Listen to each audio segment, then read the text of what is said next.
La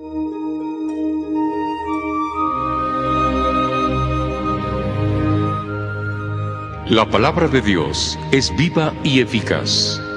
Escucha y medita el Evangelio de hoy con el Padre Ricardo López Díaz.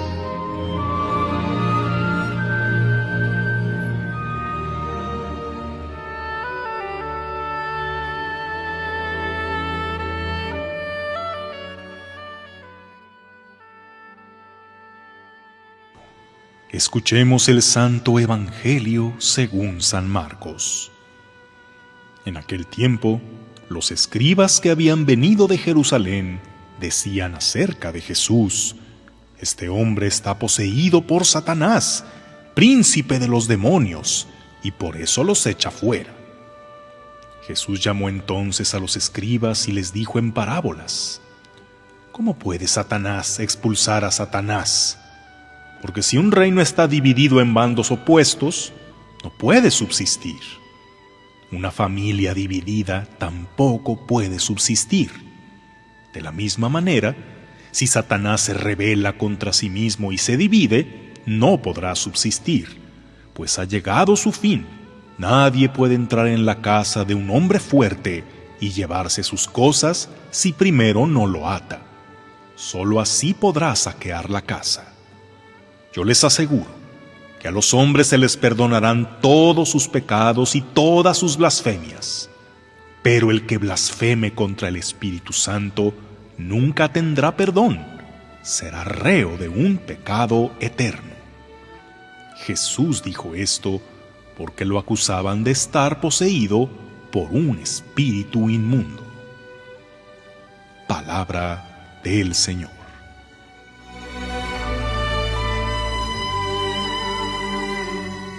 Estamos dentro del octavario anual de oración por la unidad de los cristianos, que inició el pasado 18 de enero y concluye el día 25 en la fiesta de la conversión de San Pablo.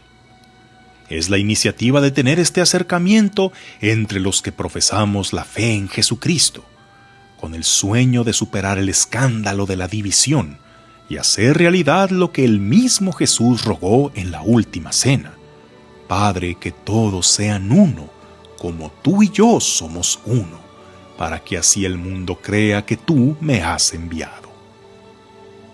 La unidad ya parece eso, un sueño lejano, pero no debe dejar de movernos hacia él. En la primera lectura vemos a David convertirse en rey. Y lo que hizo al rey David ser el más grande soberano en la historia de Israel es precisamente que nadie como él logró la unidad del pueblo de Dios. Esta unidad se desbarató poco después de su muerte con interminables divisiones y guerras fratricidas. Y la esperanza del pueblo es que vendrá un Mesías, descendiente de David, a restablecer la unidad y el esplendor del reino. Este Mesías llegó, pero a crear una unidad conformada por todos los pueblos de la tierra que profesaran la fe en el único Dios verdadero. Formó a sus discípulos para que fueran unidos, y en el Evangelio de hoy vemos cómo les advierte que un reino, una familia, es más, ni el demonio mismo puede subsistir si está dividido. Pero por lo mismo, la mejor estrategia de Satanás es la división. En el libro de los Hechos de los Apóstoles se nos da un testimonio de que la primera comunidad cristiana vivía en esa unidad, casi utópica. Tenían un solo corazón y una sola alma, todos dóciles a la enseñanza de los apóstoles, teniendo sus bienes en común. Sí, pero ¿cuánto duró esta unidad? Bien pronto empezaron los desacuerdos, las separaciones. Hay que distinguir e identificar los diferentes pecados contra la unidad de la fe. La herejía, que consiste que un bautizado duda o niega pertinazmente una verdad esencial de la fe, o afirma una doctrina que contradice lo que la Iglesia enseña. El cisma, que consiste en negarse a reconocer la autoridad del Papa y separarse de la comunión con la Iglesia, pero conservando la fe. y la apostasía, que es cuando el bautizado rechaza por completo la fe cristiana. Están en situación de cisma, por ejemplo, las iglesias ortodoxas orientales, que tienen el mismo credo, los mismos sacramentos, pero no reconocen la autoridad del Papa. En herejía y en consecuente cisma están las iglesias protestantes, iniciadas con la reforma de Martín Lutero, que no solo se separó de la iglesia, sino que cayó en muchísimos errores doctrinales, dejando la Biblia como única norma para la fe y esta interpretada como cada quien diga, lo que ocasionó que el protestantismo se dividiera en innumerables sectas, ya que cada iluminado que quiere hacer sus propias enmiendas, funda su propia iglesia y la presenta como la única verdadera. Y en apostasía están aquellos que sin formar un grupo específico, abiertamente o en la práctica, han abandonado la fe en la que fueron bautizados, para abrazar otras doctrinas o simplemente para vivir como si Dios no existiera. Pero preocupante también la división que se está viviendo al interno de nuestra Iglesia católica, entre los que quieren modernizar la Iglesia y entre los que quieren volver al pasado. Los católicos que se radicalizan con temas y los católicos que son feroces críticos del pensamiento y del actuar del Papa.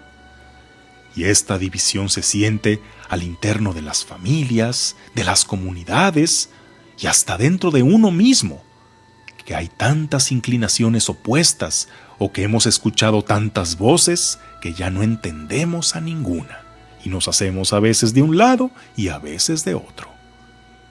La unidad es obra del Espíritu Santo y hoy Jesús, hablándonos de la división, nos habla también del pecado contra el Espíritu Santo, que sabemos que consiste en negarse a la conversión o a la acción de la gracia. Pero ¿no será también un pecado contra el Espíritu Santo creer que se le posee en exclusiva? ¿Creer que el Espíritu Santo solo me asiste a mí y a los demás el demonio, como pensaban los fariseos de Jesús? Trabajar por la unidad no significa renunciar a mis creencias para abrazarlas de otro, sino que firme en mis convicciones, me acerco al otro y escucho. Con humildad de corazón oramos juntos para que Dios nos ayude a acercarnos juntos a la verdad completa. ¿Y tú estás siendo factor de unidad o de división? Responderte esta pregunta te puede aclarar si estás trabajando para Dios o para el enemigo. Que tengas un día lleno de bendiciones.